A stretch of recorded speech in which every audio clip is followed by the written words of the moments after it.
ಹಿಮಾಚಲದಲ್ಲಿ ಯಾವ ರೀತಿಯಾಗಿ ಮಳೆ ಆಗ್ತಾ ಇದೆ ಮತ್ತೆ ಏನೆಲ್ಲ ಅವಾಂತರ ಸೃಷ್ಟಿಯಾಗಿದೆ ಅನ್ನೋದು ನಾವು ನೋಡಿದ್ವಿ. ಇನ್ನು ಮಹಾರಾಷ್ಟ್ರದಲ್ಲಿ ಏನಾಗ್ತಾ ಇದೆ, ಮಹಾರಾಷ್ಟ್ರದಲ್ಲೂ ಕೂಡ ಅದೇ ರೀತಿಯಾದಂತಹ ಆತಂಕಗಳು ಹೆಚ್ಚಾಗ್ತಾ ಇದೆ. ನಿರಂತರವಾಗಿ ಮಳೆ ಆಗ್ತಾ ಇರುವಂತಹ ಹಿನ್ನೆಲೆಯಲ್ಲಿ ಜನ ಕಂಗಾಲಾಗಿದ್ದಾರೆ.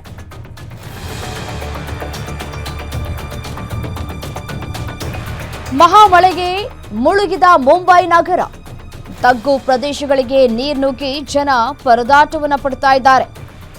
ರಸ್ತೆಗಳಲ್ಲೂ ನೀರು ನಿಂತು ವಾಹನ ಸವಾರರು ಪರದಾಟವನ್ನು ಅನುಭವಿಸ್ತಾ ಇದ್ದಾರೆ. ಧಾರಾಕಾರ ಮಳೆಯಿಂದ ರಸ್ತೆಯೇ ಕಾಣ್ತಾ ಇಲ್ಲ.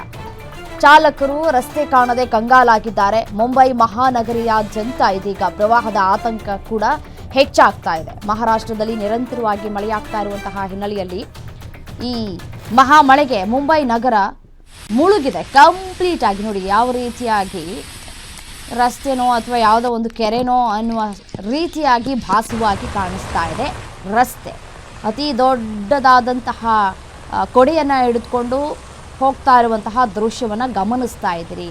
ನೀರು ಕಂಪ್ಲೀಟ್ ಆಗಿ ಮಂಡಿಯ ತನಕ ತುಂಬಿರೋದನ್ನು ದೃಶ್ಯದಲ್ಲಿ ಗಮನಿಸಬಹುದಾಗಿರುವಂಥದ್ದು. ಇನ್ನು ವಾಹನ ಸವಾರರು ಕೂಡ ದಿನದಿಂದ ದಿನ ಮಳೆ ಹೆಚ್ಚಾಗ್ತಾ ಇರುವಂತಹ ಹಿನ್ನೆಲೆಯಲ್ಲಿ ಕೆಲವೊಂದು ಪದಾರ್ಥಗಳು ಅಥವಾ ಎಲ್ಲೋ ಹೋಗಬೇಕು ಅಂತಂದರೆ ಅನಿವಾರ್ಯತೆಯಿಂದ ಹೊರಬರುವಂತಹ ಕೆಲಸಗಳು ಕೂಡ ಆಗ್ತಾ ಇದೆ. ಅಷ್ಟರ ಮಟ್ಟಿಗೆ ಮಳೆ ಆಗ್ತಾ ಇದೆ ಮುಂಬೈನಲ್ಲಿ.